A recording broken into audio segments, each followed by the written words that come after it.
আমার সব যারা আঙ্গরে গালিগালাজ করে ঠাঁসাই হেদা আমরা তা করে ভালোবাসি।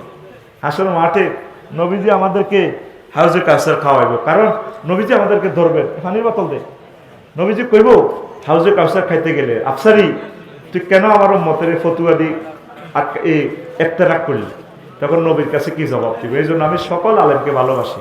আমিন ক। আমার তাহেরি ভাইকেও ভালোবাসি, এত সুন্দর কণ্ঠ তাহেরি ভাই, গিয়াসউদ্দিন তাহেরি ভাই, এই মানুষটার কণ্ঠ যদি কোরআনের জন্য হতো কত ভালো হইতো। আমার ভাই একটু স্টাডি করি লেকচারটা দেখ না, আমাদের চেয়ে উপরে চলে যাবে ইনশাল্লাহ। আল্লাহ তুমি তার কণ্ঠকে কোরআনের জন্য কবুল করো। কি দরকার এসব পাগলামি করো, কলবে কলবে দরকার আছে না এগুলো? এই মিলাদ কিয়াম লই এগুলো তো কাট্টা বেদাত। নবী সাহাবীরা যেটা করলো, কি দরকার অসুবিধা কিতাবের হাদিস মানো? যে সুন্দর কণ্ঠ বেড়া, এই কণ্ঠ দিয়ে বেড়া 40 মিনিট লেকচার দিলে পাগল করে দিতে পারবে মানুষকে। আল্লাহ গিয়াসউদ্দিন তাহির ভাইকে মহাগ্রন্থ আল কোরআনের জন্য কবুল করো। আমরা সবাই তো সুন্নি, এইটা স্টিকার লাগাই দিয়েছে সুন্নি, আস্তা শিরক বেদাতের ঘাটতি।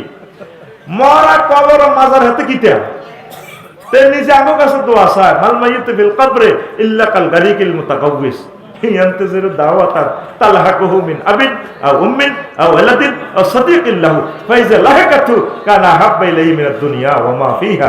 নবী বলছে কবর যিনি আছে এটি তো নিজে ডুবন্ত ব্যক্তির মতো আছে, এটি নিজে আগো কাছে দোয়া চায়, হাতে আঙ্গুলে কেন সারাইব, ঠিক না? হাতের কবর তো মোমবাতি জ্বালার লাগছে, আল্লাহ কইতে পারে সেঙ্গাইতে আছে, এত সেতালের মুরিদ রায় দিছে হেতালের ফির, ঠিক না? তো এখন আমরা খুঁজি পাইলাম যে ওই জিনিসটা এডিটিং করছে এই আমার এনায়েতুল্লাহ আব্বাসী ভাইয়ের দৃষ্টি আকর্ষণ করবো। প্রিয় ভাই, শ্রদ্ধেয় বড় ভাই, আপনি প্রত্যেকটা ভিডিও পরিপূর্ণ না শুনে কারো বিরুদ্ধে ফতুয়া দিয়েন না। উনি অনেক ভালো মানুষ, অনেক ওয়াজ আমি ওনার সাথে করছি, শুনছি। কি যে আমি যত টিকটক ভিডিও যত বক্তার বিরুদ্ধে আসে আমি কারো বিরুদ্ধে পর্যন্ত বলছি না।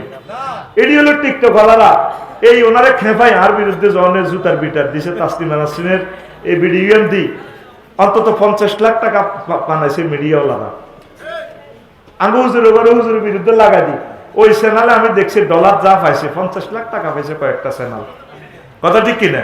এটা একটা সিন্ডিকেট করে। আমার এই মিডিয়াগুলো আমার হাতে বানানো, আমার এই যে আজকে 30টা মিডিয়া, কত ভালো মানুষ সুন্দর করে করে দেয়, আল্লাহ তাদের রুটি রুজি বরকত দেয়।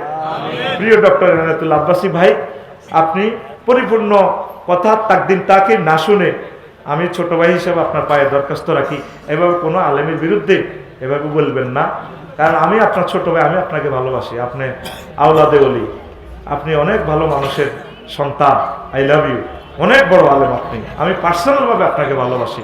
তো অন্যরা তো আপনার বিরুদ্ধে লই পড়বে, আমি চাই না আপনার বিরুদ্ধে কেউ বলুক, ঠিক কিনা? এখন আমি আমার ভাইয়ের বিরুদ্ধে কিছু বললে এখন 30টা ক্যামেরা আমার ভাইকে গালিগালাজ করবে, আমি আল্লাহর কাছে কি জবাব দিব, ঠিক কিনা? এই জন্য আমি কখনো আমার কোনো প্রিয় আলেম ভাইয়ের বিরুদ্ধে বলবো না। আমার ঠাঁসায় জুতা দিয়ে ডক, ঠাঁসায় মারক, আমার আব্বাসী ভাই জুতার বাড়ি খাইবার মতো অত ফিট আমার নাই। আল্লাহ আমার ভাইকে নেখায়াত দাও, সকল পীর মাশায়েখ মোবাইল লেগে দিন, সকলকে নেখায়াত দাও। ধন্যবাদ। তো ফরিদমনির বিরুদ্ধে আমি কেন বলবো? আমার প্রিয় বোন বিয়া 5-6টা যায় করুক, যদি সে শেষ মুহূর্তে ক্ষমা চায় আল্লাহর কাছে, করতে পারেনি, যদি আল্লাহর কাছে চোখের পানি ছাড়ি দিই, আল্লাহর বলে আল্লাহ কেমনে কেমনে মালিডি কামাইছি তুমি তো জানো। তারপরে সাকালাইনের এ কে একজন আছে না, বিসিএস ফার্স্ট হয়েছে,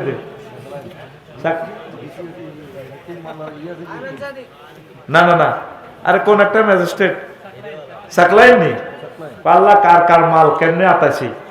আর আমার মাহিয়া আফা এই যে একজনের বিয়ে করে 3 মাসটায় কোটি কোটি আতাই লেল, এরা যদি আল্লাহর কাছে ক্ষমা চায়, আল্লাহ বিয়ে সাথে কি উদ্দেশ্যে বলছি তুমি জানো, ঘর করে বেললাই না তাকে মাল্লা তাই বেললাই, আরো সব রব কয়টা টাকা আর খাই যাবো, টিয়া তো তোমার দুনিয়াতে থাকবো, তুমি আমাকে মাফ করে দাও।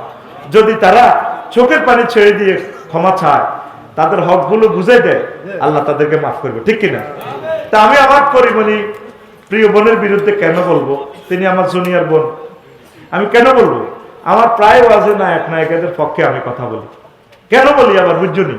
কারণ তারা আমাদের কথাগুলো শুনে যদি মনে করে যে আফসারি ভাই তো একটা মজার মানুষ, আসলে হুজুরেরা দেখা যায় আমাদের গান শুনে, নায়কেরা কুমার শানু, তারপরে অলকা ইয়াগনি, তারপরে আরেকজন আছে না এইভাবে যারা আছে ইন্ডিয়ার নায়ক নায়িকেরা কৌকির আফসারি ভাই তো আমাদের কথা শুনে, তাহলে আমাদের গানগুলো সুন্দরভাবে বানানো দরকার। এই কারণে তাদের লিরিক্সে কথা কই, এটা তাদের সাথে একটা পাগল ভাব নিলাম আর কি। এটা হলো হেদায়েতের একটা, আমার ট্যাবলেট বেচার একটা কৌশল। আল্লাহু আকবার। এই যে তারা কথাটা শুনবে আমার পরিমণি বোন, আল্লাহ আমার প্রিয় বোনকে ইসলামের জন্য কবুল করো। এত সুন্দর মানুষের একটা ছেলে যদি আলেম হয়, বেড়া খানায় কাবার ইমাম হয়ে যাবে ইনশাল্লাহ। কেন আমি বিরুদ্ধে বলবো? নো, আমি তাদের পক্ষের লোক। I love you.